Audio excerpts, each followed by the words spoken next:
সিন্ধুর পানি বন্ধ হলেই যুদ্ধ শুরু হবে, হুঁশিয়ারি পাকিস্তানের। ১৩০টি পরমাণু অস্ত্র নিশানা করেছে ভারতকে। যুদ্ধের দামামা যেন প্রতিধ্বনিত হচ্ছে দুই দেশের সীমান্তে। ১৩০টি পরমাণু অস্ত্র ভারতের দিকে তাক করে রেখেছে পাকিস্তান। পাকিস্তানি মন্ত্রী হানিফ আব্বাসি ভারতের জন্য এই দুঃস্বপ্নের সংবাদ দিয়েছেন। সরাসরি ভারতের উদ্দেশ্যে ছুড়ে দিয়েছেন হুঁশিয়ারি, যদি ভারত পানি বন্ধ করে তবে যুদ্ধ অবশ্যম্ভাবী, তৈরি থাকতে হবে ভারতের। মন্ত্রীর দাবি, পাকিস্তানের নানা প্রান্তের গোপন ঘাঁটিতে মজুদ রাখা হয়েছে এই অস্ত্র। ১৩০টি পরমাণু অস্ত্র কেবল ভারতের জন্য সাজিয়ে রাখা হয়েছে। এসব ক্ষেপণাস্ত্রের অবস্থান, তিনি বললেন, এমন এক রহস্য যার কুল কিনারা খুব কম জনেই জানে। ভারতের প্রসঙ্গ উঠতেই হানিফের কণ্ঠে ঝরে পড়ল অগ্নিস্ফুলিঙ্গ। আমাদের ঘাঁটিতে অনেক পরমাণু অস্ত্র মজুদ রয়েছে, আমরা সেগুলো রেখে দিয়েছি শুধু ভারতের জন্যই। যে ১৩০টি পরমাণু অস্ত্র আমাদের কাছে আছে তা তো শুধু মডেল হিসেবে রাখা হয়নি। আপনাদের কোনো ধারণা নেই পাকিস্তানের কোন কোন প্রান্তে এসব পরমাণু অস্ত্র রাখা হয়েছে। টুইস্ট আসে তার পরবর্তী বক্তব্যে। পাক মন্ত্রীর দাবি, ভারতও জানে পাকিস্তানের হাতে এই ধ্বংসের সম্ভার রয়েছে। এই ভয়েই নাকি ভারত এখনো পাকিস্তানকে আক্রমণের সাহস করেনি। তিনি নয়াদিল্লির উদ্দেশ্যে সরাসরি হুঁশিয়ারি উচ্চারণ করলেন, আমি আবার বলছি, এই সমস্ত পরমাণু অস্ত্র আমরা শোকেজে তুলে রাখিনি, এগুলো তোমাদের দিকে তাক করে রাখা আছে, আর কারো দিকে নয়। যদি তোমরা সিন্ধুর পানি বন্ধ করার সাহস দেখাও, পূর্ণাঙ্গ যুদ্ধের জন্যও তৈরি থেকো। এখানেই শেষ নয়, হানিফ আরও অভিযোগের সুরে বলেন, ভারত নিজেদের গোয়েন্দা ব্যর্থতা ঢাকতে পাকিস্তানকে জঙ্গি হামলার জন্য দোষারোপ করছে। তার কণ্ঠে ঝরে পড়ে প্রতিবাদের সুর। প্রথমে নিজের কাজের জবাবদিহিতা করো, আমাদের দিকে আঙুল তোলার আগে নিজেদের ত্রুটি স্বীকার করো। আমি দেশকে এবং সারা বিশ্বকে বলতে চাই, ওরা আমাদের ভয় দেখিয়েছে, আমরা পাল্টা দিয়েছি। পটভূমিতে রক্তাক্ত পহেলগাঁও। জম্মু ও কাশ্মীরের পহেলগাঁওয়ে গত ২২ এপ্রিল এক জঙ্গি হামলায় প্রাণ হারান ২৬ জন নিরীহ পর্যটক। তাদের মধ্যে ২৫ জন ভারতীয় এবং একজন নেপালি নাগরিক। এই ঘটনার পরে ভারত পাকিস্তানকে দায়ী করে একের পর এক পদক্ষেপ নেয়। সিন্ধু পানি বন্টন চুক্তি স্থগিত করা হয়। পাকিস্তান পাল্টা বিবৃতি দিয়ে হুঁশিয়ারি দেয়, পানি বন্ধ হলে তা যুদ্ধ হিসেবেই গণ্য হবে। পাকিস্তান এরপর আরও এক ধাপ এগিয়ে ভারতের সঙ্গে বাণিজ্য বন্ধের ঘোষণা দেয়। সঙ্গে ভারতীয় বিমানের জন্য আকাশসীমাও বন্ধ করার কথা জানায়। তবে ভারতের দৃঢ় মনোভাব নড়েনি। আনুষ্ঠানিকভাবে চিঠি দিয়ে নয়াদিল্লি স্পষ্ট জানিয়ে দেয়, সিন্ধু চুক্তি স্থগিত করা হয়েছে। এরপরেই শুরু হয় হুঁশিয়ারির স্রোত। পাকিস্তানের শাসক জোটের সহযোগী পাকিস্তান পিপলস পার্টির নেতা বিলাওয়াল ভুট্টো জারদারি আগের দিন বলেছেন, সিন্ধু আমাদের, হয় সিন্ধু নদ দিয়ে আমাদের প্রাপ্য পানি আসবে, নয়তো সিন্ধু দিয়ে ওদের রক্ত বইবে। পাকিস্তান এবং ভারত উভয়েই পরমাণু শক্তিধর দেশ। পহেলগাঁও কাণ্ডের উত্তাপে দুই দেশের সম্পর্কে তলানিতে ঠেকেছে। এই ধরনের হুঁশিয়ারিতে পরিস্থিতি আরও খারাপ হচ্ছে বলে আশঙ্কা কূটনীতিকদের।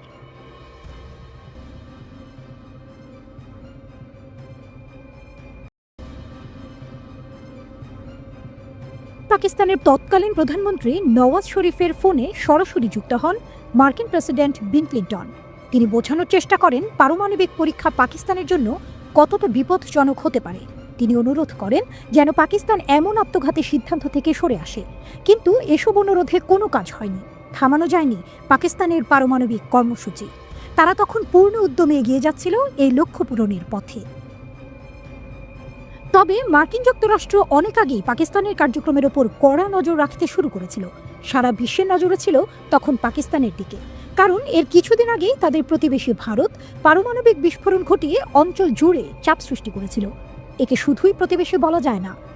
১৯৪৭ সালে স্বাধীনতার পর থেকেই ভারত পাকিস্তানের সম্পর্ক বৈরী। কেবল কথার লড়াই নয়, সে সময় রীতিমতো যুদ্ধে জড়িয়েছে তারা।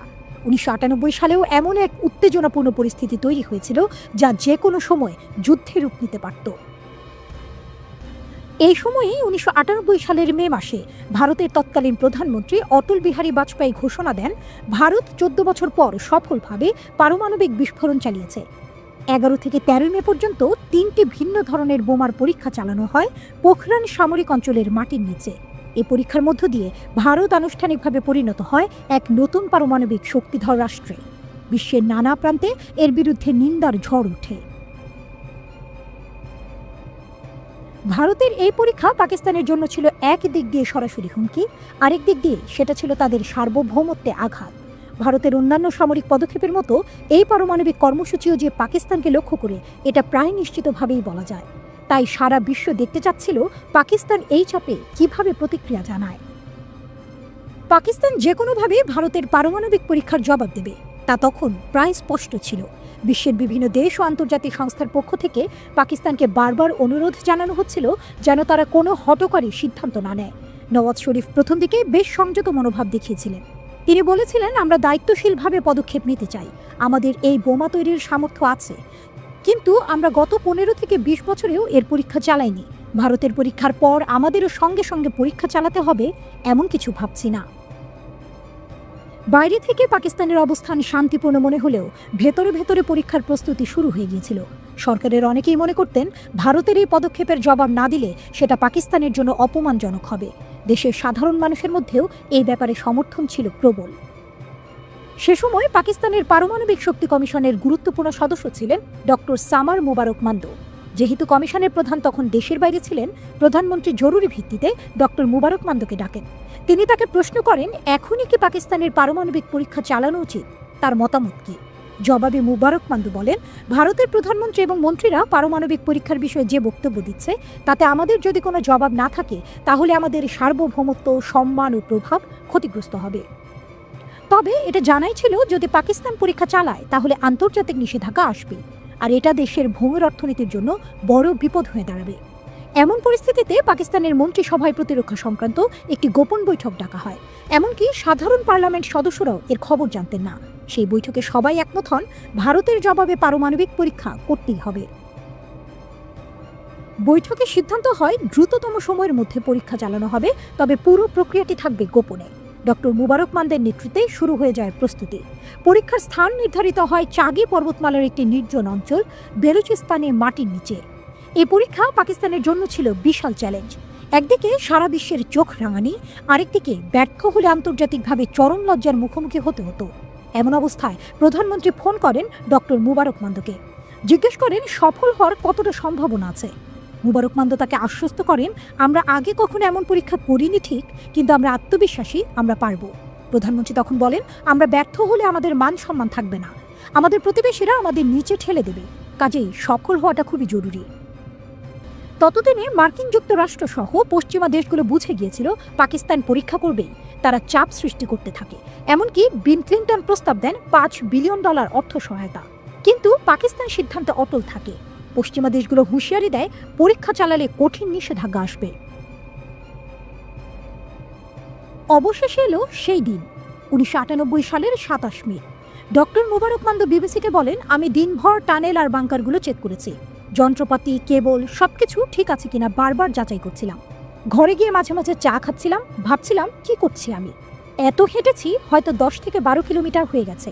সন্ধ্যার দিকে মনে হলো এবার সব আল্লাহর হাতে, পরীক্ষা তো আগামীকাল। একটু ঘুমানোর চেষ্টা করলাম। রাতের আকাশে তখন অসংখ্য উপগ্রহ, মনে হচ্ছিল যেন সবাই নজর রাখছে। 28 মে সকাল হতে না হতেই শুরু হলো চূড়ান্ত প্রস্তুতি। দিনটি ছিল উজ্জ্বল, বাতাসও ছিল স্থির। সব প্রস্তুতি শেষে ডক্টর মুবারক মান্দো তার দল অবস্থান নেয় বিস্ফোরণ স্থল থেকে 30 কিলোমিটার দূরে। নির্ধারিত সময় এলে তিনি নিজে বোতাম না চাপিয়ে ইঞ্জিনিয়ারকে বলেন চাপ দিতে। ইঞ্জিনিয়ার জানতে চান কাউন্টডাউন করব। জবাবে মুবারক মান্দো বলেন, এসব পুরনো কায়দা বাদ দিন, শুধু আল্লাহু আকবার বলে বোতাম চাপুন। ইঞ্জিনিয়ার তাই করলেন। তারপর সবাই চেয়ে রইল পর্বতের দিকে। 1, 2, 3 সেকেন্ড কেটে গেল, কিছু ঘটল না। সবাই উদ্বিগ্ন, অনেকেই দৌড়াদৌড়ি শুরু করে দিল।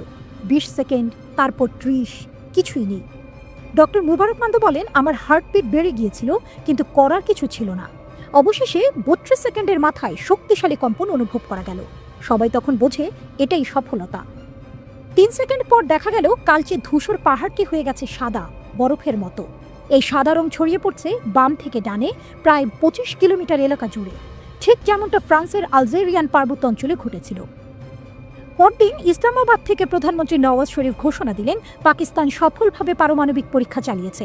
তিনি বললেন, আমরা নিরাপত্তা হুমকিকে উপেক্ষা করতে পারিনি, জাতীয় সুরক্ষার স্বার্থেই এই সিদ্ধান্ত নিতে হয়েছে। পরীক্ষার পরপরই মার্কিন প্রেসিডেন্ট বিল ক্লিন্টন পাকিস্তানের উপর কঠোর নিষেধাজ্ঞা ঘোষণা করলেন। বিভিন্ন দেশ ও সংস্থাও নিন্দা জানাতে শুরু করল। তবে পাকিস্তান কোনো প্রতিক্রিয়া দেখায়নি। ডক্টর সামার মুবারক মান্দো মনে করেন, এই পরীক্ষার মাধ্যমে পাকিস্তান শুধু পারমাণবিক শক্তিধর দেশেই পরিণত হয়নি, বরং ভারত পাকিস্তানের মধ্যে যুদ্ধের সম্ভাবনাও অনেকটা কমে গেছে। শক্তির ভারসাম্য তৈরি হয়, দুই দেশের প্রধানমন্ত্রীদের একই টেবিলে বসে আলোচনার পথ তৈরি হয়েছে।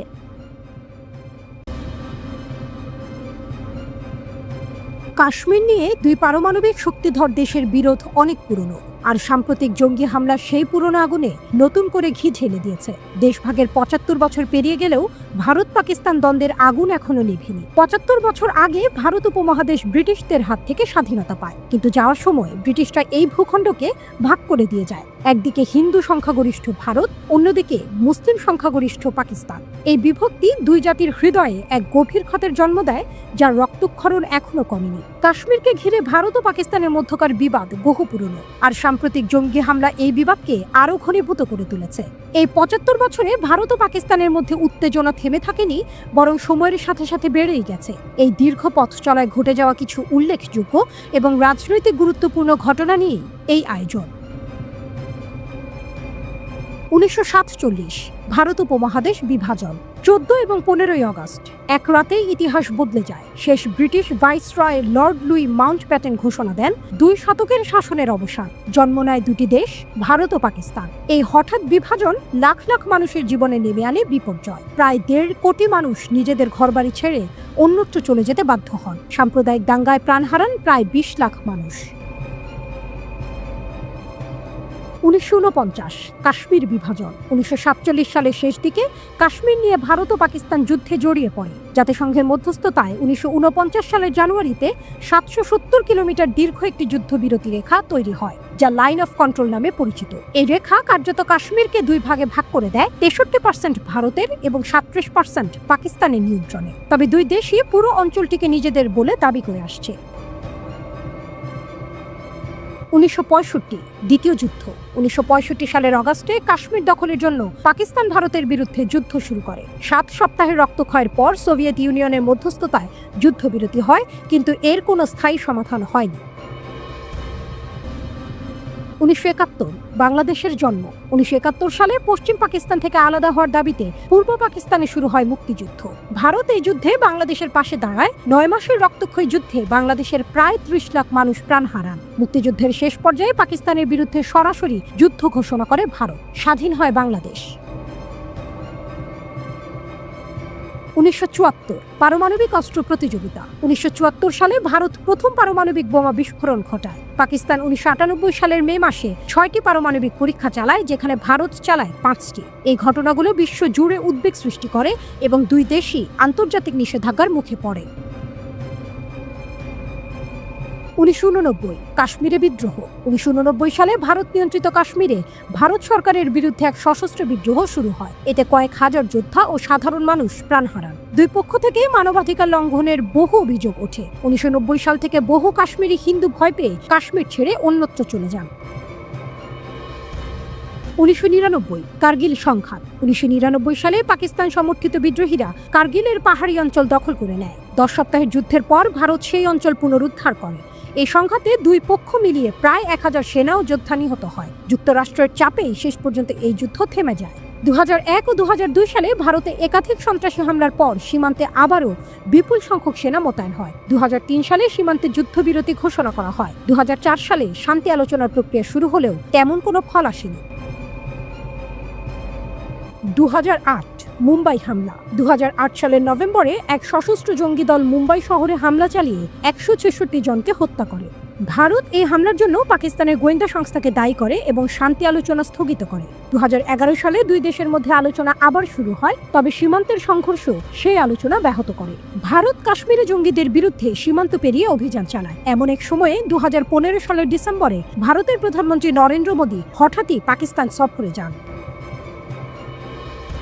২০১৯ কাশ্মীরের স্বায়ত্তশাসন প্রত্যাহার। ২০১৯ সালে কাশ্মীরে এক আত্মঘাতী হামলায় ৪১ জন আধা সামরিক বাহিনীর সদস্য নিহত হন। পাকিস্তান ভিত্তিক সশস্ত্র গোষ্ঠী হামলার দায় স্বীকার করে। ভারত প্রতিশোধের ঘোষণা দেয় এবং দুই দেশের মধ্যে আকাশপথে যুদ্ধের সম্ভাবনা দেখা দেয়। এর কিছুদিন পর ভারত কাশ্মীরের সংবিধান অনুযায়ী স্বায়ত্তশাসনের বিধান বাতিল করে দেয়। গ্রেফতার করা হয় হাজার হাজার রাজনৈতিক নেতাকে। বন্ধ করে দেওয়া হয় ইন্টারনেট সেবা। প্রায় ৫ লাখ সেনা মোতায়েন করে অঞ্চলটিকে আরও কঠোরভাবে নিয়ন্ত্রণে নেয় ভারত। ১৯৯০ সাল থেকে এই বিরোধে এখন পর্যন্ত কয়েক হাজার মানুষ প্রাণ হারিয়েছেন, যাদের বেশিরভাগই সাধারণ নাগরিক।